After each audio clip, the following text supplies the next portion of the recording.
Chers amis fidèles du Padre Pio, bonjour, mon nom est Jean Goyard. Ici, vous savez que dans cette émission, cette série d'émissions sur les pas du Padre Pio, vous apprendrez tout ce qui est important sur le Padre Pio et comment il va transformer votre vie. Aujourd'hui, j'ai une surprise pour vous, un évêque, un évêque qui vient de loin, et je vais vous dire un petit mot et sur lui. Il nous donne l'honneur de participer au programme sur les pas du Padre Pio. Et cet évêque, c'est Monseigneur Athanasius Schneider, qui est évêque auxiliaire du diocèse de Notre-Dame d'Astana, au Kazakhstan. Donc, venant en France, il a séjourné 3 jours en Eure-et-Loire et il a bien voulu nous consacrer un peu de son temps. Et il s'adresse donc au public francophone dans le monde entier sur le Padre Pio. Monseigneur, merci beaucoup de venir participer au programme sur les pas du Padre Pio. Et ma première question serait la suivante. Vous avez, en juillet 2020, conclamé à une croisade eucharistique. C'était, je pense, pour répondre à cette crise actuelle qui est vraiment épouvantable dans le monde. Elle a plusieurs aspects. Tous les aspects de l'activité humaine sont touchés, mais elle a aussi un aspect religieux. Et cette croisade eucharistique que vous avez lancée a eu beaucoup d'écho. Vous terminiez votre lettre en citant le Padre Pio. Et donc je voulais vous demander, pour vous, le Padre Pio, qu'est-ce qu'il représente? Merci pour votre invitation, mais d'abord je voudrais m'excuser pour mon mauvais français. Je fais beaucoup d'erreurs, mais vous ayez patience avec moi. Donc, le Padre Pio, était pour moi toujours expression de ce qui devrait être un prêtre. Ça veut dire un prêtre est un autre Christ, deuxième Christ. En latin, on dit alter Christus. Le prêtre devait représenter seulement Christ, pas soi-même, mais Christ. Donc, Padre Pio était pour moi, de ma vie, la première chose que j'ai lu sur Padre Pio était un petit discours de Padre Pio sur la Sainte Messe. Très clair, parole très profonde. Et donc, dans ces petits discours, il avait exprimé la vérité catholique de la Sainte Messe, qui est le sacrifice de Golgotha, le sacrifice de la croix, en forme sacramentelle. Ça veut dire le sacrement, c'est un signe visible, sensible, qui montre une réalité surnaturelle de la grâce, et puis en montrant cette réalité, réalise aussi cette réalité démontrée. Et cette réalité est le mystère de la croix, du sacrifice de la croix. Et donc la Sainte Messe est en substance le même sacrifice de la croix. Il n'y a pas une chose plus grande sur cette terre. Et pour cette raison, Padre Pio avait eu cette expression que je pense, vous connaissez, où il avait dit que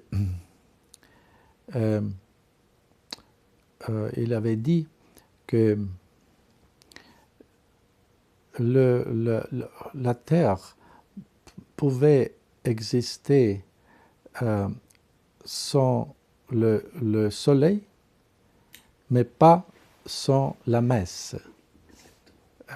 Donc, la messe est le soleil spirituel pour toute humanité, pour toute la terre. Et cette expression, c'est plus évident et plus clair de ce qu'est-ce qu'est la Sainte Messe, le soleil vrai, divin, spirituel, surnaturel, et le sacrifice de la croix. Et puis, Padre Pio était pour moi toujours très proche à cause de la manière, de l'exemple avec lequel il avait célébré la Sainte Messe. Quand on pense en Padre Pio, spontanément, on pense comme il avait célébré la messe à l'autel, avec des plaies dans les mains, nous avons vu. Donc une configuration avec Christ, le grand prêtre sauveur. Donc une forme visible de la réalité que le prêtre est un autre Christ pendant la messe spécialement. Et puis, Padre Pio nous a rappelé à tous la chose plus importante que nous avons, la Sainte Messe. Et la Sainte Messe, dans sa vérité plus profonde, substantielle, c'est le sacrifice de Golgotha, le sacrifice de la croix. Spécialement de nos jours, où malheureusement aussi, après la réforme liturgique et la manière de célébration en plusieurs lieux, la Sainte Messe dans la réforme liturgique est devenue plutôt l'accent à une réunion humaine selon la façon des protestants, où le service de la parole était mis en centre. Donc, éclipser la vérité centrale, substantielle du sacrifice de la croix. Et pour cette raison, nous devons de nouveau, de notre célébration, regagner ce que Padre Pio avait nous démontré, son exemple de la centralité du sacrifice de Christ. C'était pour moi la chose plus importante de la vie de Padre Pio. La centralité de la Sainte Messe, de la Sainte Eucharistie et la célébration avec une profonde foi, avec un profond amour aussi. On pouvait observer comment Padre Pio avait célébré la messe. Il était complètement entré dans ce mystère de Dieu, avec l'amour, avec la concentration et avec beaucoup de respect, avec de dévotion. Donc c'est pour nous tous aujourd'hui l'exemple de Padre Pio, d'abord pour les prêtres, mais aussi pour les fidèles, de redécouvrir ce trésor le plus grand que Dieu nous pouvait donner, la Sainte Messe. C'est très beau, c'est très beau. Un homme comme cela a affirmé une doctrine dans la manière dont il vivait, n'est-ce pas? Et vous disiez qu'il était un modèle pour les prêtres aujourd'hui. Effectivement, on sait qu'il y a une crise qui touche l'Église. Nous sommes tous tristes, très profondément tristes avec cela. Nous savons d'un autre côté que les portes de l'enfer ne prévaudront jamais contre l'Église et que notre Seigneur l'a dit, je serai avec vous jusqu'à la consommation des siècles. Donc, notre Seigneur Jésus-Christ, grâce à la messe, et puis par tous les dons gratuits, les grâces qu'il déverse sur le monde, on voit qu'il assiste son Église.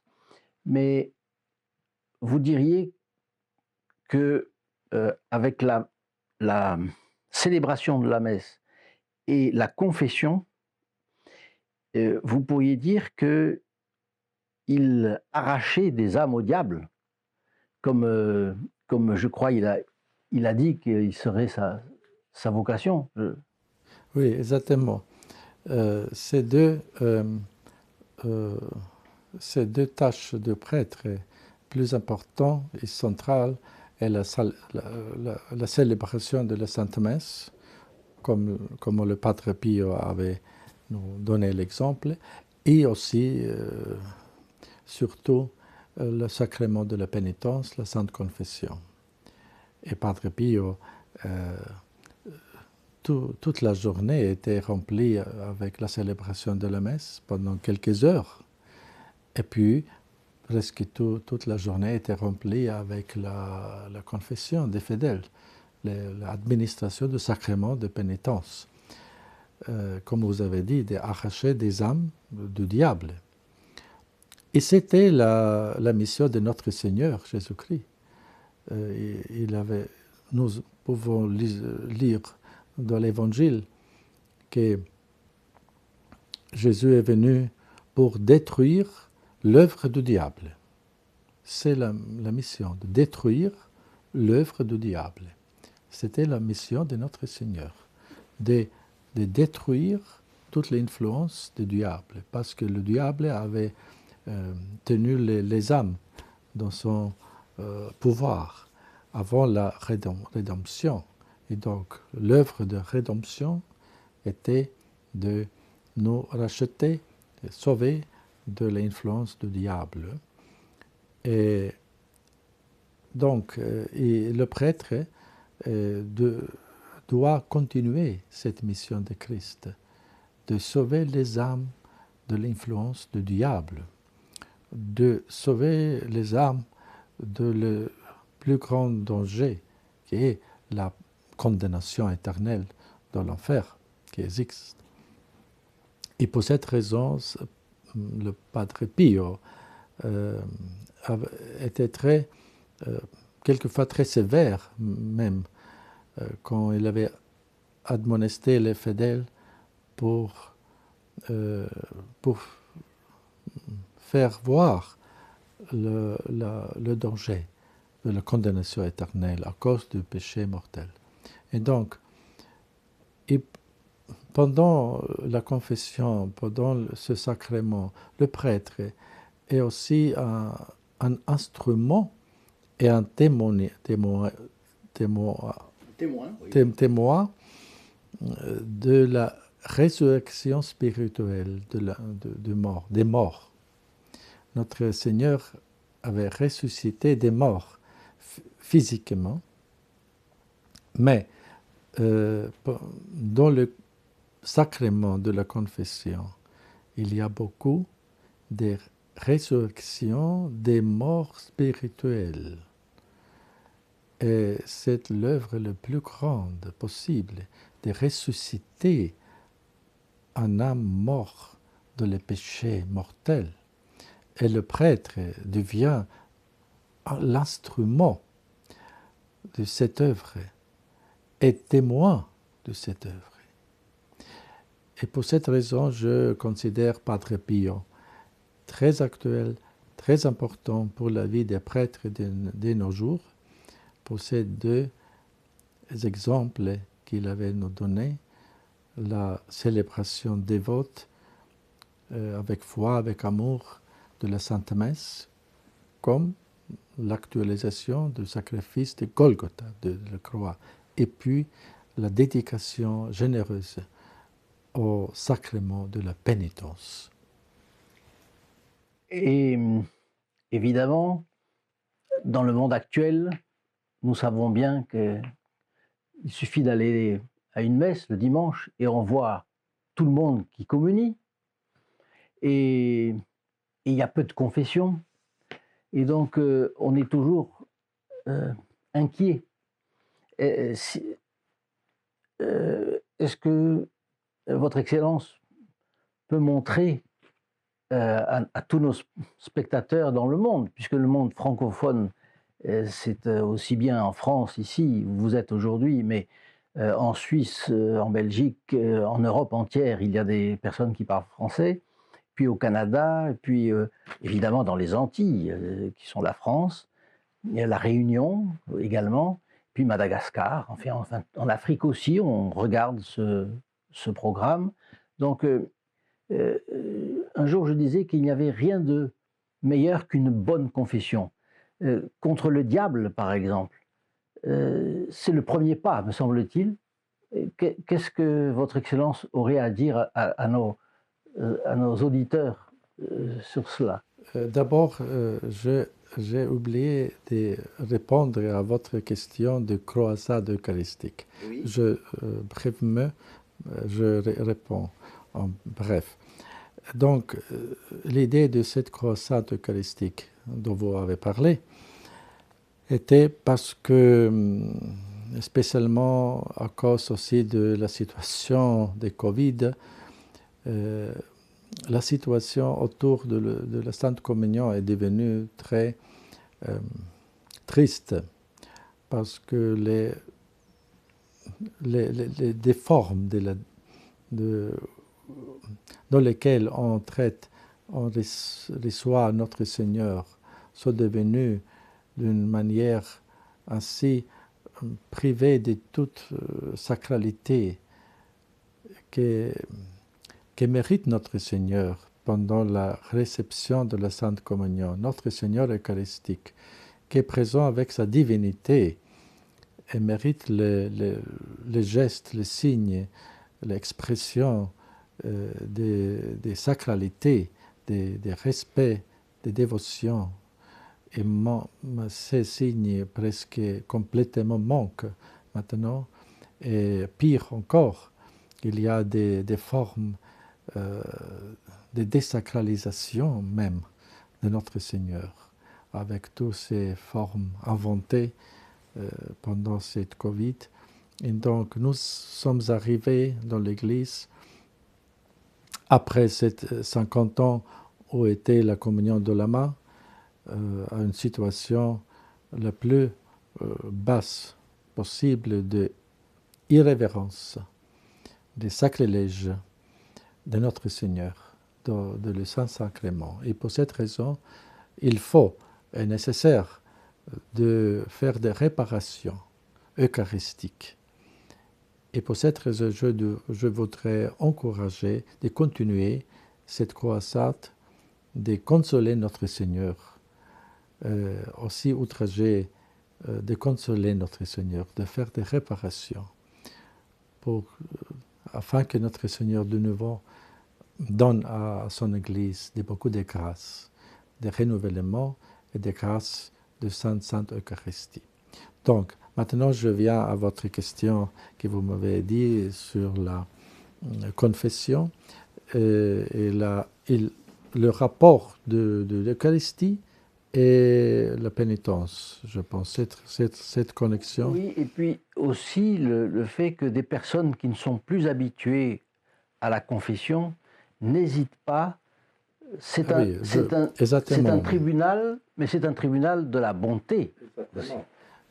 C'est clair parce que la révélation divine nous a parlé de Sainte Écriture et la tradition de l'Église pendant 2000 ans avait dit que on ne peut pas recevoir notre Seigneur avec des péchés. Autrement, il serait le contraire de la grâce, il serait le jugement. Saint Paul dit dans les épîtres, dans la première épître aux Corinthiens, que chacun devrait s'examiner avant de recevoir le corps de Christ. Autrement, il se mange la condamnation. C'est comme on peut comparer avec une personne qui est malade, qui prend une médecine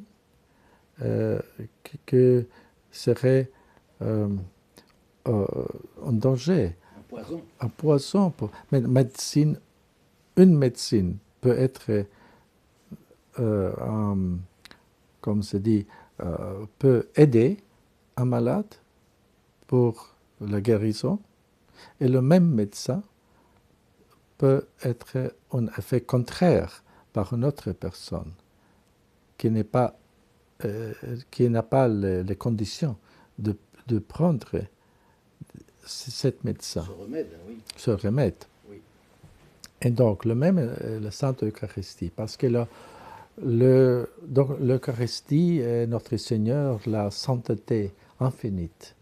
Et on ne peut pas s'approcher à Dieu infini sans son humilité. C'est la condition première.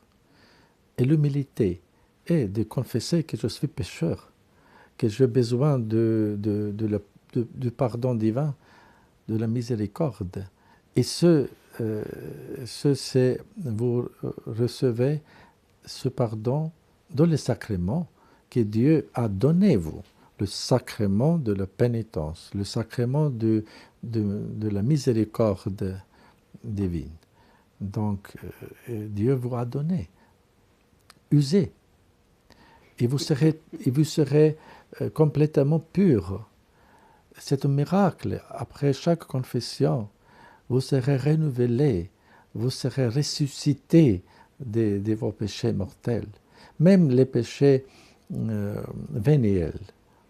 C'est comme la poussière de l'âme.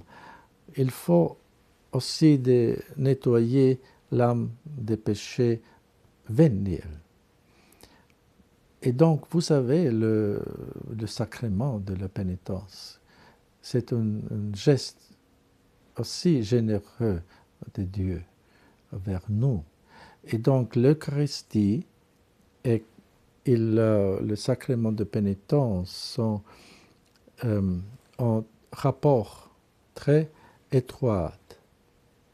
Donc, et l'Église a toujours conservé ces disciplines exactement en faveur des âmes,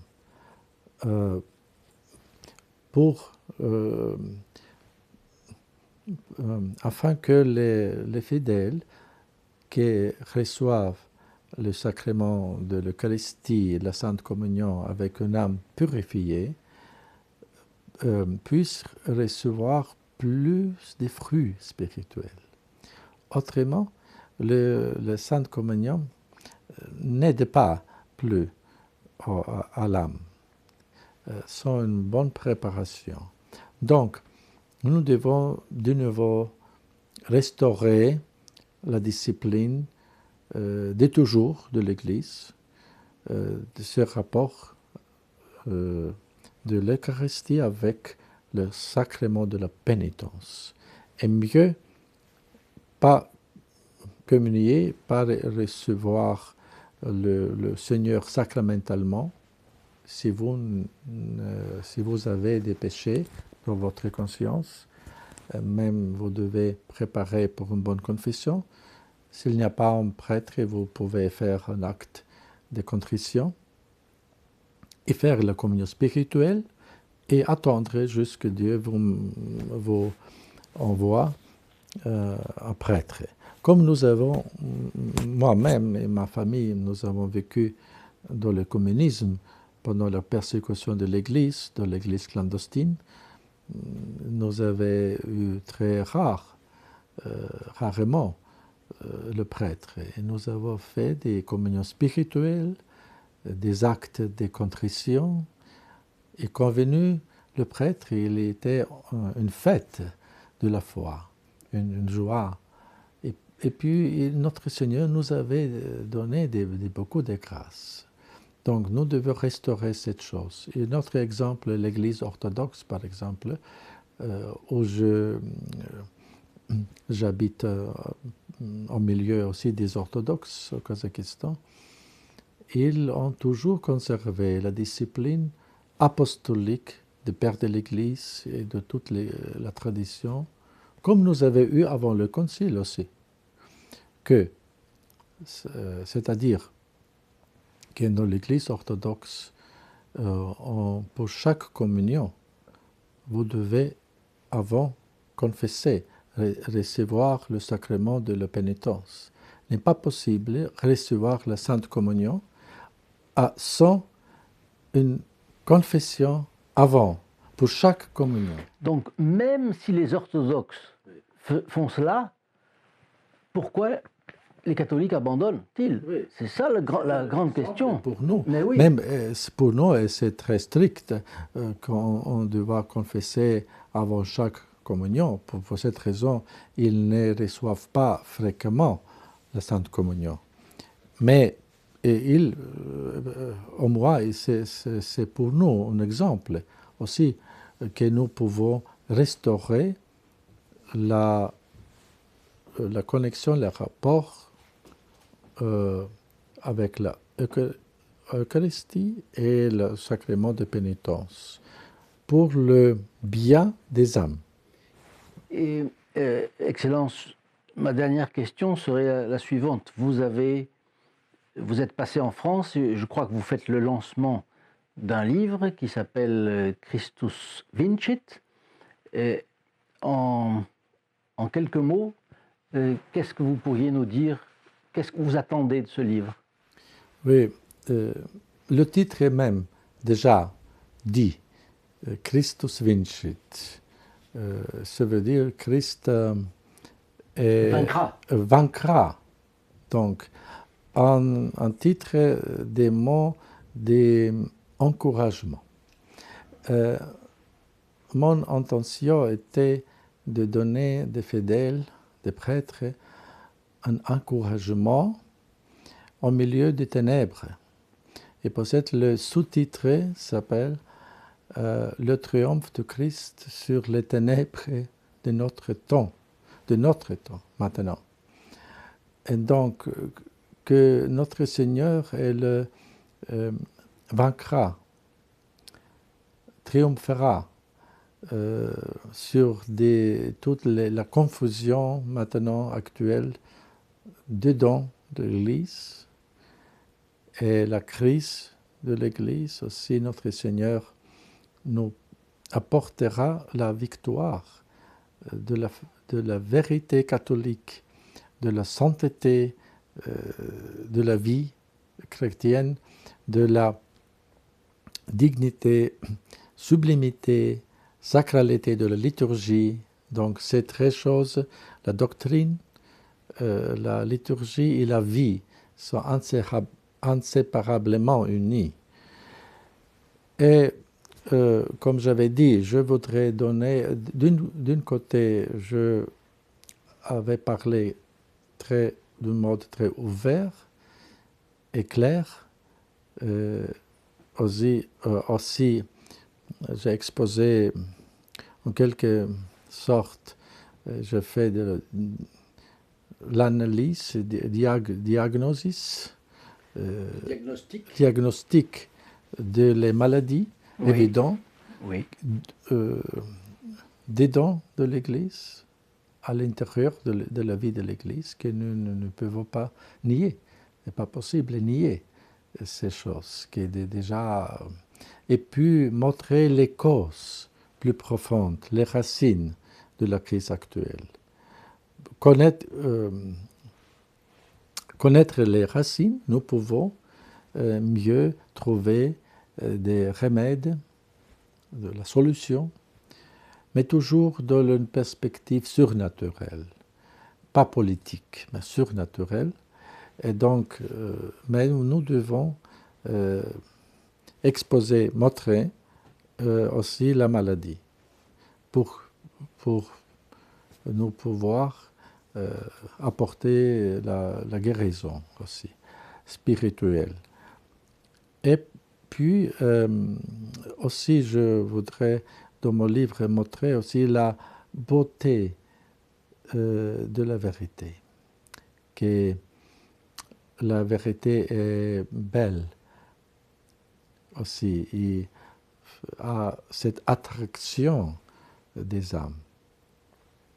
Et je souhaite que des âmes de nouveau peuvent découvrir la beauté de la vérité catholique, la beauté aussi de la liturgie de tous les temps que nous avons, grâce à Dieu, avec Pape Benoît XVI, nous a donné de nouveau la liturgie de tous les temps, de toutes les générations passées, et aussi les exemples des saints que nous devons imiter avec la grâce de Dieu, comme nous connaissons Padre Pio et les enfants de Fatima, par exemple, et des autres confesseurs, martyrs de la foi de nos temps et des autres temps.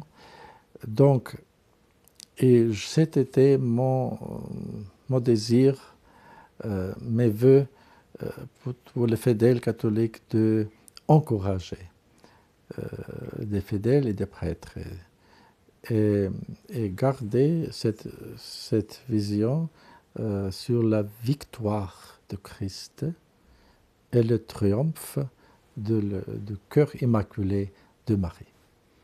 Bien, Excellence, merci de tout cœur, merci du fond du cœur d'avoir bien voulu nous répondre et d'avoir voulu passer en France. Mais je sais que vous veniez d'autres pays, vous voyagez un petit peu quand ça vous est possible. Eh bien, vraiment priez, s'il vous plaît, pour tous les auditeurs qui sont là et qui vous ont écouté avec attention. Merci pour votre invitation. C'était pour moi une joie de parler des francophones, des fidèles francophones, aux fidèles francophones, même avec ma langue très défectueuse On en nous français. sommes rendu compte que vous parlez très bien français. Donc, mais la langue plus belle est de parler correctement la langue catholique, voilà, la foi catholique. Exactement. Donc, et c'était je souhaite à tous les auditeurs qui maintenant voient notre conversation, d'être de nouveau renforcés dans l'amour à la foi catholique, à notre Seigneur eucharistique, Notre-Dame. Et je voudrais bénir à tous les auditeurs et votre famille. Merci beaucoup. Merci, Excellence.